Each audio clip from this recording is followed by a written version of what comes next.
Here's something I haven't done in a long time, almost 2 years, is run seeder. I didn't run it at all. Didn't seed an acre last year. I did run it when we were like calibrating and fiddling around and checking GPS and this kind of stuff. But yeah, I don't normally do this. I usually do everything else, and just we keep Dad focused on one task.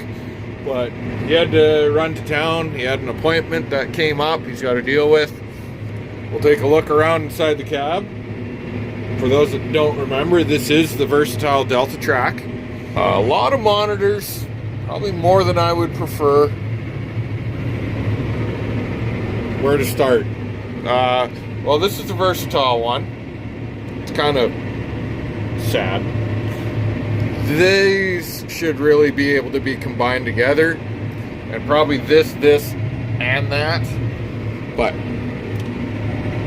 Versatile, this just really controls the tractor, the hydraulics, and gives us tractor information. Then we have the Trimble. This is a CFX 750. This is our GPS guidance. I've got it wired in to the clutch on the loop controller to map when that guy's on. I did a video of that. That was like one of my very first ones I ever did. It's extremely boring, so I wouldn't recommend going to watch it. This is our loop controller. This controls the cart and toolbar behind me. Right now, we're kind of going 4.5. There's a slight deviation in speed, just how it's calibrated. This thing's got like one of those Garmin pucks on top, so all it does is pulse and X pulses per foot or however it works out. That guy illuminated or black means the clutches are all on. We're only pulling out a tank 3 and 2. Sorry, 1 and 2. Tank 1 is the back one. I always feel like it should be 3. Yeah, I really don't like this controller that much. It's bare bones what you would need. So we have canola, and its target rate is 5.1 or 5.2 pounds an acre, which once we calibrated our canola roller, it works out to be 15 RPM. I think whoopsie, I don't want to do that. If I hit this one, yeah. So it's set for 4.7, but that's where Dad found 4.7 equals 5.1. Looking around the rest of the cab, we've got cameras. This is an Amazon one that I put in. It has 4 channels, and each channel is each tank. Well, except for number 4. 4 was a spare. We didn't really need.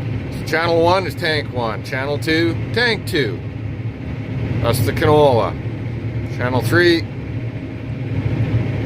fertilizer. And channel 4 is nothing.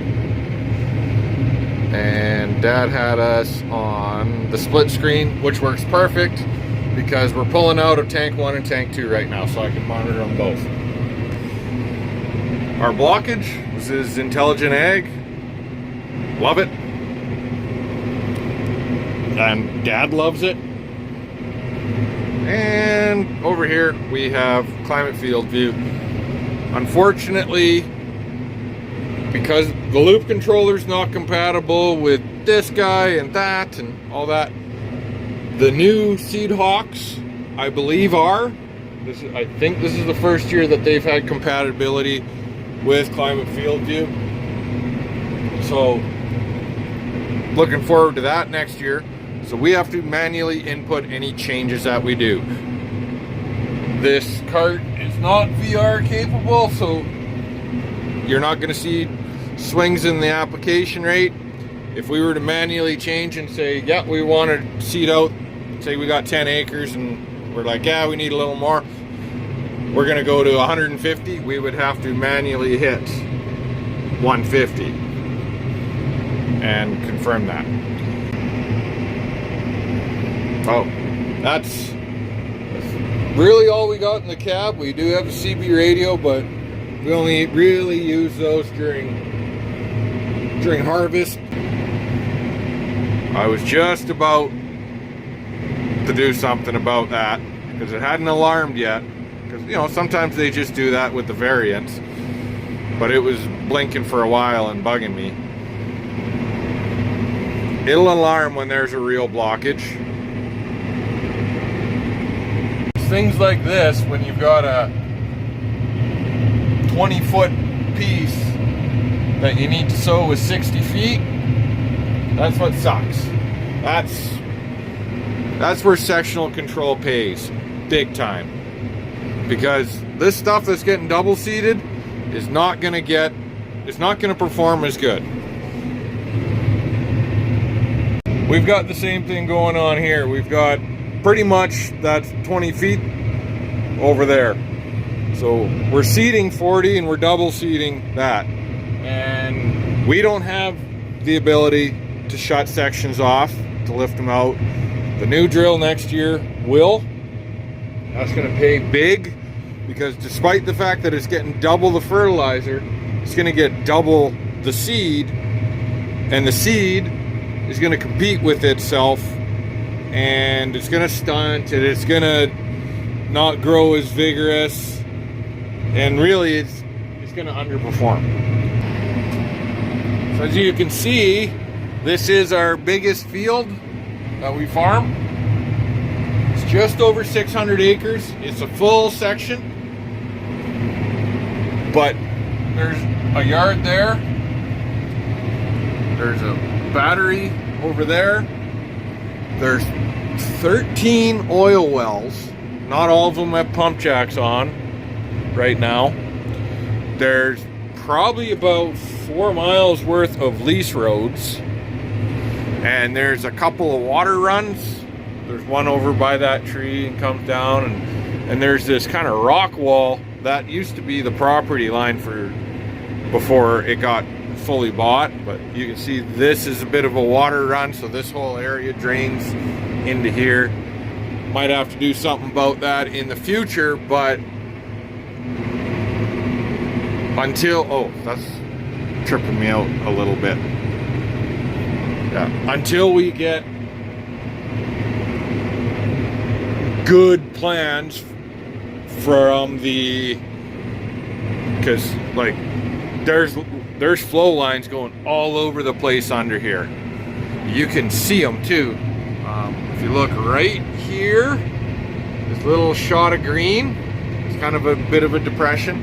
There's another one coming up right there. There's one over there. The flow lines, they tend to keep the ground a bit warmer and drier. So for us to do a lot of dirt work out here, we need to make sure that we know where everything is exactly. 41 keeps popping up. It'll go and then it'll clear, and it'll go and it'll clear. Just cleared there. So once I get to the headland here, I'm just gonna go take a quick look, make sure there's nothing in the boot or in the tower. Pretty easy to check. Which, this is, to think that our first couple of years, we had, my first 3 years, we didn't have this. And I was always stressed out because in my very first year, let's see, there it popped up again. In my very first year, I seeded about 23 acres. I seeded canola without the canola going out. I had no idea. It was so minimal on the camera you couldn't even tell, because we just put a full bag in. But if we would have had this, we would have known. I would have known within minutes. Instead, it took us, and we were so far out of the way. It was like almost an a 45-minute drive to this field. There it is again, so I'll go check her out. The wind sure picked up in the last hour. Should be over here somewhere. 47, 4, 41.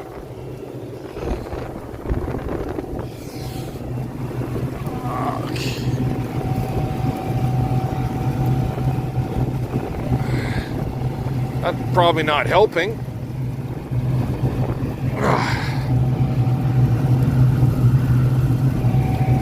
It's not blowing ridiculously hard. Yeah, it's definitely not blowing as hard as that one is. Okay, 41 fertilizer here.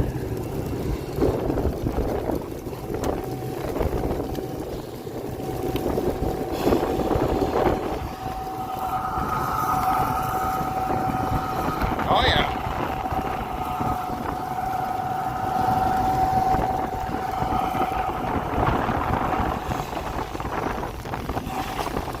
I need 2 hands for this.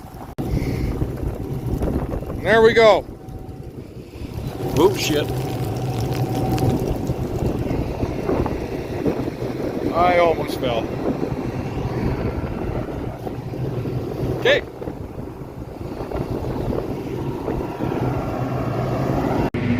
And that right there is exactly why we went and put blockage on this thing.